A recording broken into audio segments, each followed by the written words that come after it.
La llum triga en anar des del Sol fins a la Terra, separats una distància de 150 milions de quilòmetres, aproximadament uns 8 minuts i 20 segons. Això ho fa perquè va a la velocitat de la llum, que són 300.000 quilòmetres per segon. Si el radi del Sol és d'aproximadament 700.000 quilòmetres, quant triga la llum a anar des del centre del Sol fins a la seva última capa? Vinga, càlcul ràpid, pareu el vídeo.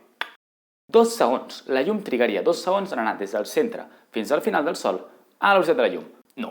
La llum triga entre 10.000 i 150.000 anys entre anar des del centre on es crea la llum amb reaccions de fusió nuclear fins a l'última capa, on pot sortir i viatjar cap a la Terra en 8 minuts. El motiu és superclar. Entre el Sol i la Terra no hi ha absolutament res. La llum pot anar directament en línia recta sense que ningú l'estorbi, sense que ningú la molesti i a tota pastilla. En canvi, el Sol és una bola de plasma superdensa. La llum allà dintre no pot anar ni a tota pastilla ni en línia recta. I el plasma és quan l'àtom està trencat, està ionitzat.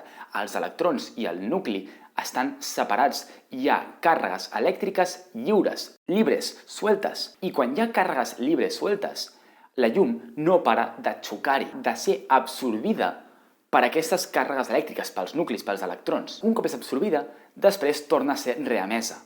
Això li passa més o menys a cada centímetre. La llum no pot recórrer més d'1 o 2 centímetres sense xocar, sense ser absorbida i tornar a ser reemesa. La llum, quan és absorbida, se n'oblida d'on venia.